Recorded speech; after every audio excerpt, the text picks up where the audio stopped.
Assalamualaikum warahmatullahi wabarakatuh. Oke, selamat pagi anak-anak. Ketemu kembali bersama Bapak Agus Mantri ya. Jika di minggu lalu Bu Maya sudah menjelaskan tentang sejarah awal bangsa Indonesia ya, tapi part awalnya, jadi baru part 1. Nah, sekarang kita masuk ke part 2, sejarah awal bangsa Indonesia. Jadi waktu kemarin Bu Maya menjelaskan sampai di mana ada zaman logam terakhir ya. Nah, sekarang kita masuk ke dimana ada yang namanya perkembangan dari zaman praaksara itu sendiri. Oke, next. Nah, kalau untuk perkembangan zaman praaksara, dimana kehidupan itu di masa praaksara adalah kehidupan yang sangat sederhana. Jadi manusia purbanya itu selalu hidup berpindah-pindah, nomaden berarti ya. Dan untuk memenuhi kebutuhan hidup, mereka tuh harus apa? Berburu, meramu atau food gathering, kemudian bercocok tanam atau food producing, dan mereka pun melakukan pertukangan dan perundagian. Oke, langsung saja. Yang pertama ada masa berburu dan juga meramu. Nah, kalau untuk masa berburu dan meramu ini atau food gathering, nah, artinya itu memanfaatkan dan mengambil makanan yang bersumber dari alam tanpa harus menanam dan mengolahnya terlebih dahulu. Jadi kalau pada zaman masa praaksara dia langsung mau berburu hewan, mungkin langsung dibakar dan langsung dimakan ya. Jadi nggak dimasak dulu, nggak dicampur bumbu-bumbu dulu gitu ya, karena memang belum mengerti itu. Oke, yang kedua masa bercocok tanam. Nah, kalau di masa bercocok tanam atau food producing ini, dimana pada masa ini itu manusia purbanya mulai mengenal kegiatan bercocok tanam. Nah, biasanya manusianya sudah tinggal menetap di suatu tempat dan memiliki rumah sendiri. Nah, Pak, rumahnya dari apa, Pak? Biasanya mereka membuat rumahnya dari jerami gitu ya, atau daun-daunan, pepohonan gitu, ranting-ranting.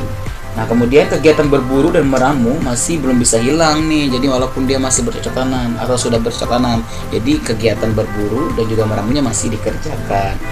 Kemudian alat yang digunakan pun itu masih terbilang sepenuhnya masih sederhana, atau masih menggunakan alat manual mereka ya, dari batu, ranting dan lain sebagainya. Tapi biasanya ada juga nih mereka membuat dari batu yang dihaluskan, kemudian mereka tuh membentuk baik oleh mata panahnya, kemudian gerabahnya, beliung persegi atau kapak lonjong. Kapak lonjong itu jadi batu yang agak gede gitu dipahat, kemudian itu digunakan untuk memotongnya. Next, ada masa perundagian dan pertukangan.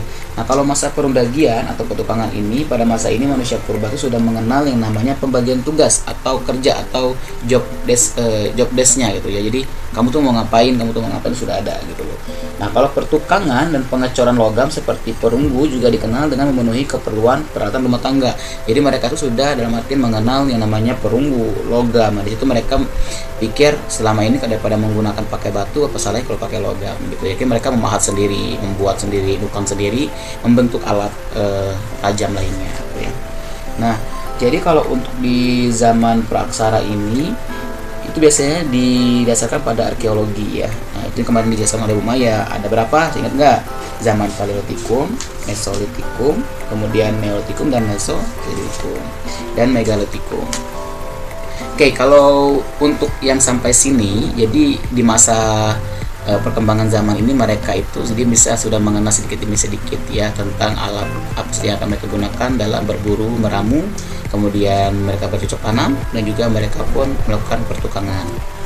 Nah, kita masukkan nilai budaya di masa praaksara. Nah, kalau untuk nilai budaya di masa praaksara ini itu ada 6 ya.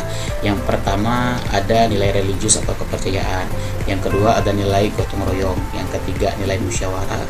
Keempat nilai keadilan. Kelima tradisi bercocok tanam, dan terakhir tradisi bahari atau pelayaran. Oke, next. Yang pertama nilai religius atau kepercayaan. Nah, di sini bisa kita lihat ada gambarnya di mana mereka itu membuat seperti tempat penyembahan ya. Ini kan sebenarnya membuat rumah ya, tapi mereka itu membuat patung atau membuat tempat mereka percaya itu baik dari batu dan lain sebagainya. Nah, kalau dari zaman praaksara itu ada 3 ya, dia itu untuk kepercayaannya itu animisme, dinamisme, dan totemisme. Apa Pak itu Pak? Jadi kalau untuk di animisme itu dia adalah percayanya terhadap apa? Terhadap roh nenek moyang mereka. Jadi dipikir nenek moyang mereka itu mampu mempengaruhi kehidupan mereka. Jadi upaya yang dilakukan oleh roh-roh tersebut dapat memberikan mereka kekuatan atau memberikan mereka makanan gitu ya. Jadi mereka percaya seperti itu. Oke, Itu animisme tadi yang Bapak jelaskan ya. Jadi animisme itu percaya terhadap roh nenek moyang mereka. Jadi mereka tuh pada saat ada yang sakit, ada yang apa, mereka tuh akan meminta kepada roh nenek moyang mereka untuk bisa menyembuhkan pasien yang sakit ini. Jadi bukan dokter ya, tapi lebih ke rohnya gitu. Nah, dinamisme ini dia lebih ke percaya pada kekuatan alam dan benda-benda yang memiliki pengaruh kekuatan gaib. Nah, manusia purba ini biasanya melakukan dengan menyembah batu atau pohon besar, gunung, laut, gua, ya sejenis-jenis patung gitu ya. Nah, kalau untuk dinamisme ini di sini ada gambarnya ini, itu mereka tuh bersujud menyembah terhadap patung atau goa gitu ya. Kenapa? Karena mereka pikir ya, dengan mereka menyembah seperti ini, mereka memberi seserahan, nanti mereka akan dikabulkan apa yang mereka inginkan. Itu dinamisme. Nah, terakhir ada totemisme. Kalau totemisme ini dia tuh percaya pada binatang yang dianggap suci, kemudian binatang ini tuh memiliki kekuatan. Nah, dalam melakukan upacara ritualnya ini biasanya manusia purba itu membutuhkan apa? Sarana. Nah, apa sarananya? Ini patung ini. Ya, patung ini tuh untuk apa? Untuk mereka bisa menyembahnya. Kalau tadi kan mereka nyembahnya ke apa? Gunung, laut, goa, batu besar segala macam. Kalau sekarang ini lebih ke patung. Jadi kalau patung-patung hewan itu yang mereka pahat sendiri, itu mereka sembah dan mereka anggap itu adalah kekuatan mereka nanti bisa membantu mereka. Oke, next ada nilai gotong royong. Nah, kalau nilai gotong royong ini biasanya hal-hal yang menyangkut kepentingan bersama. Biasanya apa sih? Hendaklah dilakukan secara bersama-sama. Namanya gotong royong ya harus bareng-bareng gitu ya. Dengan prinsip berat sama dipikul, ringan sama dijinjing, betul. Jadi mereka itu melakukan kerjasama, gotong royong, tidak apapun yang mereka lakukan mereka harus bersama-sama. Jadi agar apa yang mereka inginkan itu tercapai seperti itu. Kemudian nilai musyawarah. Nah, kalau untuk nilai musyawarah ini sendiri biasanya dalam urusan penting dan atau urusan yang menyangkut kelangsungan hidup orang banyak. Nah, biasanya apa? Dilakukan musyawarah sangat perlu terlebih dahulunya ya, karena dengan menampung pendapat-pendapat dan warga yang mereka ada itu nanti akan bisa jadi bahan pertimbangan, kemudian jika dibuat keputusan oleh kepala suku atau adatnya. Nilai keadilan. Nah, kalau keadilan ini apa, Pak? Nah, kalau nilai keadilan ini dia dimana masyarakat peraksaranya itu telah menunjukkan sikap yang adil, karena setiap orang beroleh hak dan kewajiban sesuai kemampuannya. Misalkan nih kan di gambar ini kan ada yang mencari ranting, ada yang memotong, ada yang menyalakan api, ada yang memasak. Nah, itu sudah ada nilai keadilan karena ada pembagian tugasnya masing-masing. Kamu ambil rantingnya, atau kamu ambil misalkan pisau dan potong hewannya, dan kamu silakan nyalakan apinya. Jadi sudah ada pembagian secara adil. Nah, lanjut kita ke nilai bercocok tanam. Kalau untuk nilai bercocok tanam ini, nah dia itu lebih ke apa sih, bertani gitu ya. Jadi pekerjaan yang paling banyak digeluti oleh bangsa Indonesia kan seperti itu ya, bertani ya. Nah, kemudian di Indonesia ini kan juga kita kan merupakan negara agraris ya, menyerap tenaga kerja paling besar dibandingkan sektor lainnya karena kita kan lebih banyak pertaniannya gitu, wilayahnya lebih luas gitu. Nah, kalau nilai bercocok tanam ini pada masa praksara mereka sudah bisa melakukan bercocok tanam gitu, sehingga diwariskan kepada kita sekarang gitu ya, karena bagaimana caranya bisa menghasilkan produk sendiri gitu. Tradisi bahari atau pelayaran. Nah, kalau pelayaran ini masyarakat praksara biasanya menggunakan perahu bercadik untuk menangkap ikan.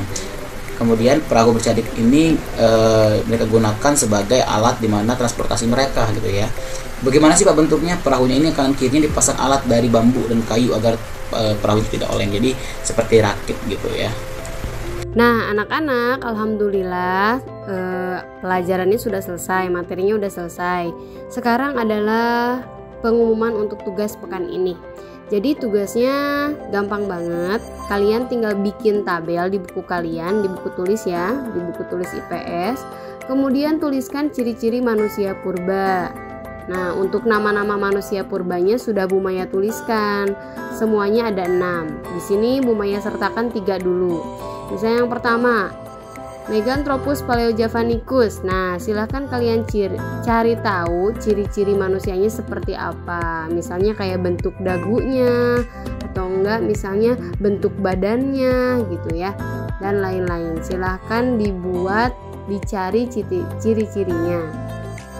Nah, ini lanjutannya. Tadi kan 1-3 nama-nama manusia purbanya. Ini nomor 4 sampai nomor 6. Silahkan sama juga dicari ciri-cirinya. Masing-masing ciri-cirinya cukup 3 saja. Dan diusahakan nanti saat pengumpulan 1 foto aja ya, 1 halaman aja ngisinya.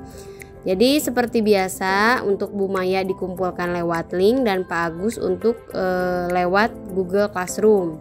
Deadline-nya yaitu ditunggu sampai besok ya, sampai jam 10 pagi baru itu terakhir pengumpulan tugas untuk tugas pekan ini.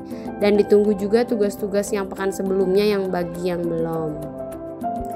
Nah baik, semangat anak-anak. Mungkin itu saja yang disampaikan oleh Pak Agus tadi tentang materi dan Bu Maya tadi tentang tugasnya. Kalian tetap semangat. Terima kasih. Wassalamualaikum warahmatullahi wabarakatuh.